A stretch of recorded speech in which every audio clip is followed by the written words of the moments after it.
buntag mga kaigsunan, ang iya napunta sa lain na pong adlaw, naging adlaw karong Miyerkules, mayong buntag. You are more than a winner in Christ Jesus, mga kaigsunan.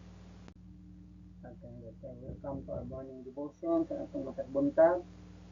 Ang ato kining panahon mga kaigsunan, atong gikinaiya na sa matag kabuntagon sa dili pa nato sugdan ang atong buluhaton. We need to start our day with our Lord Jesus Christ. Welcome mga kaigsunan sa atong pagtuon.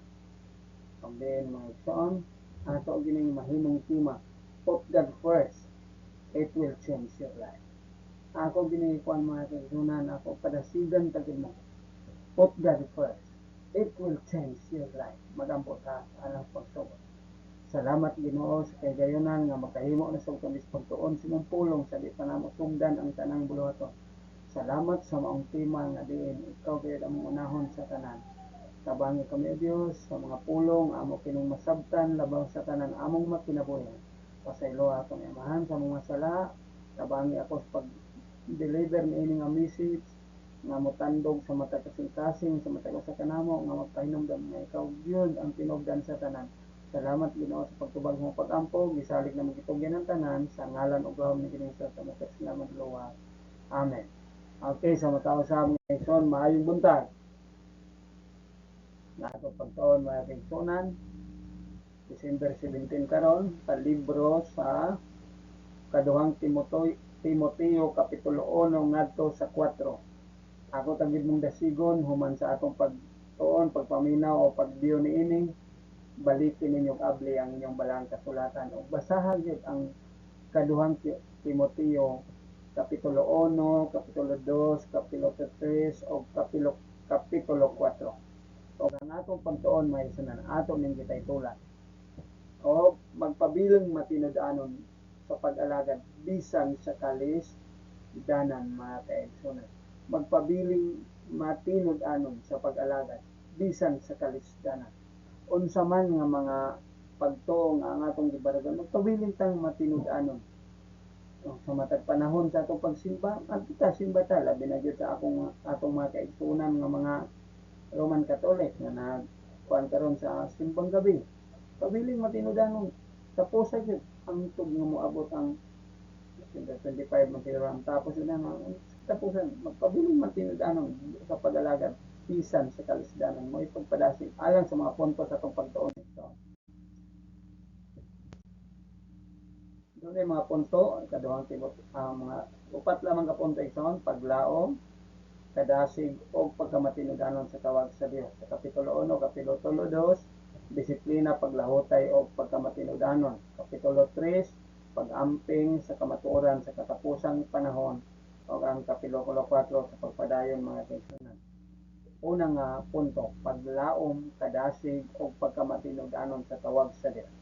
Ang pag-alagad mga kaigsunan, magsugod sa tinuod nga pagtuo. Mao gini ang pinakakuan ang pag-alagad magsugod sa tinuod nga pagtuo. Ang pagtuo ni Timoteo iyaning namana o nasunod niya gikan sa iyang pamilya. Nagpakita nga dako kaayo ang papel sa panimalay. Sa kinabuhi ni Apostol Timoteo mga pagtuo ni Timoteo mga kaigsunan, iyaning nasunod pinaagi sa iya gikan sa iyang panimalay o sa iyang pamilya.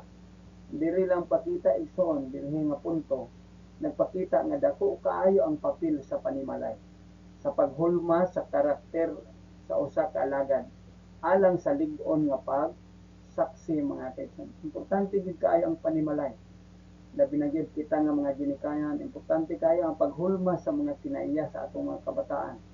O sani kay importante kay nga butang nimo og nako pagpahinomdom ning taknas kabuntagon na sa kinabuhi ni Timoteo ang iyang pagtuon na gikan sa iyang pamilya o panimalay nga iyahang ginikanan.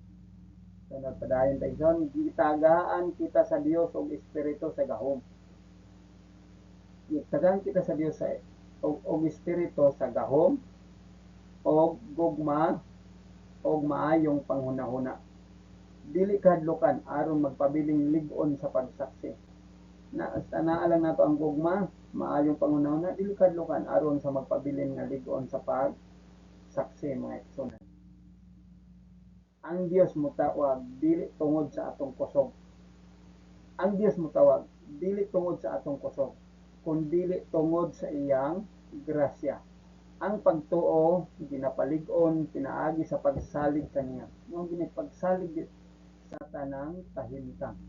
Sa ikaduha nga punto, mga disiplina, paglahutay o pagkamatinod, ano, ipasa ang kamatuoran ngadto sa uban. Mo ni nga gisunan ato yung paano, ang tinuod nga pagtuo dili lang para sa kaugalingon, kundi aron ipadayag og ipasunod. Mo yung tinuod nga pagtuo mga isa. Dahil ta pag-alagad, ang atong pag-alagad manay disiplina, paglahutay nga matinud-anon, ang pag-alagad sama sa sundalo. Sama sa sundalo o atleta o mag-uuma. Nganong gisusama man ning sundalo, atleta o mag-uuma? Nagpinahan nga diin niining mga puntuha, sundalo, atleta, labi na gid sa sundalo at atleta, usag diha nagkinahanglan kini og disiplina. Mao ni kan mawitan ni atong mga igsoon ng mga sundalo, ang atong pagsaludo, ang ilang disiplina taas gyud ban sa mga atleta. Ingon na ako kani adto nga maayo pa akong lawas, nahimo tang coach sa athletics. Mga ito na importante gid kayo ang disiplina, paglahutay o pagkamapa ilobon. Mao gini ang kinaya nga pinakanindot ani nga butang mga kaibigan. Di kayi ang sa atong kinabuhi, sa atong itong pagkampi na maabot gid ang kaning mga dili maayo nga pagsinat kanang lalis-lalis, pero gitambagan ta sa Dios na sa atong pagkinabuhi likay ang walay pulos nga panag lalis. So naagi panahon day nga nay pulos pud ang dili lalis, kundi kanang agree kon ba discussion. Di ba mag-discuss, di na kayo magkasinabot, mao nang mosangko sa panaglalis, pero ang Dios nagtambag ng takna sa batayan. Kabuntagon, likay ang walay pulos nga panaglalis. Ang pulong sa Dios gamiton sa pagtukod, dili sa pagka bahin-bahin. Adunay pinakapunto ani dayon nga punto igsoon sa disiplina. Likay ang walay pulos nga panaglalis, kana bitaw masig debate-debate, magpadako panpadako kinsa gyud tinuod niya. Ang tinuod gyud igsoon, ikaw ug ako nga nagkinabuhi sumala sa balang kasulatan. Mo na tinuod, dili ka ng pangalan sa atong relihiyon. Kaya wala na may laing pinaka-importante nga mensahe igsoon nga ang gugma nga diin ang kinaiyan ni Kristo nga makita sa atong kinabuhi. Nga ang gugma kanunay gyud nato ipasantot nga naka synonym ni siya sa respeto mga. Kung wala tay respeto kana pag dinibatihay na adin respeto ang usag-usana nga magpatas-anay sa garbog kinsa gid kudaog. So mo gini ang pulong mong gitambagan ta likay ang walay pulos nga panaglalis. Kung mao na imong gibarugan na din goon. Kung kanang mga kaigsunan ako gini padako, di ko magpadako sa relihiyon. Kung kanang relihiyon o kanang nga pagtuo mo ay nakapaduol nimo sa Ginoo, ako takan dasigon kadayon. Kaya ang pagbalik sa Ginoo dili man mangutana kung sa imong relihiyon. Nibalik na dili kumusta ang atong kinaiyan na nahulma ba sa kinaiyan nga panglangit. Kaya di gyud patuon mga igsoon ang kinaiyan nato bisan pag unsa atong relihiyon. Di mangutana ang Ginoo, ang pangutana sa Ginoo kung kumusta ang atong kinaiya, ang ngayan na mga bakoyon sa langit. Mao ni nga likayan ang mga walay pulos nga panaglalis kay kini nga kinaiya di giniiya sa Ginoo. Kinaiya gini siyawa magsigig iglantugi. Mao gini nyawa mga kaigsunan, mga bantayan tani ha. Nga mao na nga mahitabo kan si iglalis mo sangko sa pagkabahin-bahin. Kay padayon ta ang kalampusan sa pag-alagad dili makita sa atong pagka bright, makita sa atong pagkamaayo mo basa Biblia sige tagwali, dili makita sa adlaw-adlaw nga pagka matinumanon og matin-aw nga kinabuhi nga nagpakita kang Kristo. Ang pinabalik-balikon nga si Hesus wala nagilaing pinakatakok ang kinaiya nga din mensahe nga gusto ipasadbot sa Dios nimog nako ang mensahe sa gugma. Ang gugma mo sangko sa pulong nga respeto. Kung ikaw ako adunay respeto sa kinabuhi, respeto sa usag-usa, then you are preaching the true gospel. Ang tinuod nga mensahe wala mga kaigsunan ng mga kapitulo bersikulo nga atong ikuan nga maugid ni kung dili makita ang kapitulo bersikulo sa atong kinabuhi nga makita ang gugma nga diin mao ang respeto sa usag usa kay walay laing handom sa Dios. Ikaw ako makabaton og kalinaw pagka malipayon. Malinawon og malipayon ta kung doon ray respeto igsoon. Tungod kay ang gugma maoy atong gipadako sa atong kinabuhi. Kadayon ta. Katulo nga punto isang pag-amping sa kamatuoran sa katapusang panahon. Malisod ang mga panahon. Ang pagkadautan o pagkamahigugmaon sa kaugalingon mao naman important, mao naman ang gipadako kayron modaghan bisan taliwala sa nagaangkon nga relihiyoso. Bisan taliwala sa nagaangkon nga relihiyoso. Ato ni bantayan igsoon nga grabe na gid ang pagkadautan karon. Kinsa man yung nagaangkon nga relihiyoso, ang gipadako ang ngalan nga reliyon, pero ang kinabuhi layo kay sa gugma nga gustong giingon sa Ginoo. Pero ang sa giingon sa mga tawo ingon ani, ikaw ug ako, grabe ang atong pagpadako sa atong relihiyon, pero ang atong kinabuhi perting layuas kamatuoran gitawag tag hypocrites o hypocrisy. Mga kaigsunan mo na giingon ni Jesus, mga hipokrito. Kadayon tayo ang balang kasulatan wala lagi laing pinakaimportante nga butang sa atong konekson sa atong pagto. Wala na lain natong ipadako dili ang pangalan sa atong reliyon. Mga kaigsunan, wala na laing ipadako dili ang balaang kasulatan. Diha kita makaangkla mga kaigsunan. Wala na lain ang balaang kasulatan mao ang sukaranan.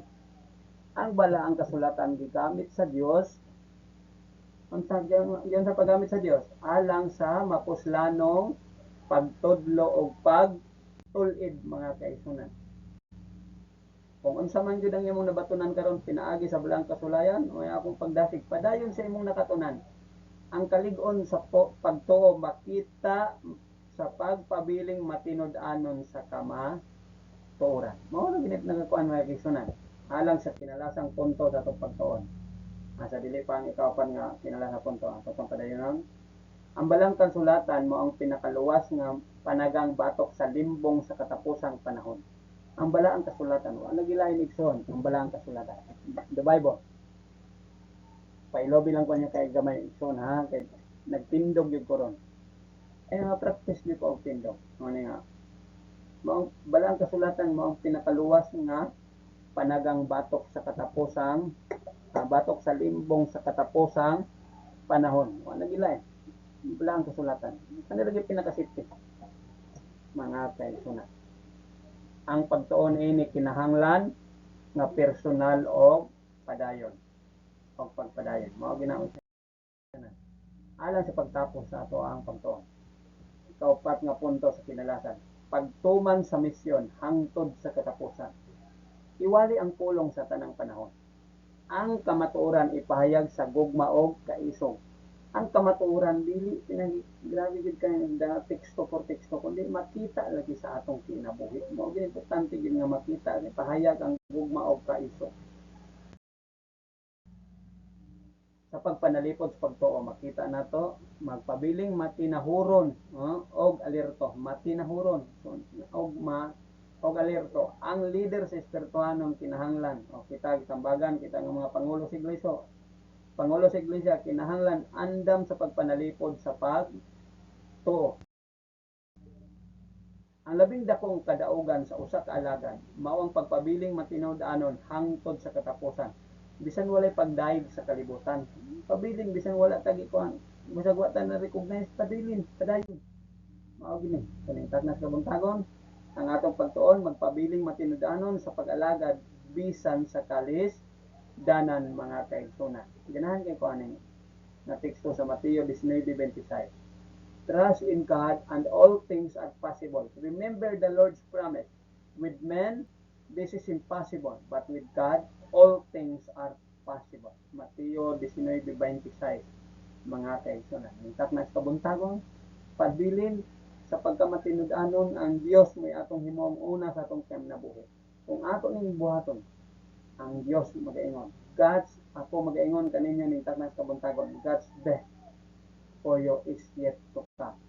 Stay faithful to God. This is the day which the Lord hath made. We will rejoice and be glad in it. Maayong buntag sa tanan o atong tapuson pinagis pagampo. Salamat kay langit mga amahan ng matawang gatak na sa kabuntagon. Salamat Ginoo sa kadaugan nga nakahimo kami sa pagpadayon pagtuon sa imong pulong. Tugot o Dios nga ang pulong dili mahimong kawang. Adunay dakong kahimuan sa matapos sa namo ka kinabuhi. Labaw tanan sa nagkapadayon sa pagbiyon nini, ikaw magapanalangin sa panimalay nga ilang girepresentahan. O ikaw magapadayon sa pagpakamaayo ka namo ning adlaw ang bat na namo o Dios ang kalipay, kalinaw, labaw tanan safety sa matagos namo ka kinabuhi. Dalaygon ka ng tarnas gabuntagon, kanang himayang dungo nga kung ibalik na kanimo, gisalig pasalamatan ng tanan, sa mahal nga ngalan ng gahom ni Jesus ang personal manluwal. Amen. Okay, sa makausa may isunan, may buntag, dagan kayong salamat, o ang Diyos mo'y magapanalangin ka natin lang. God bless.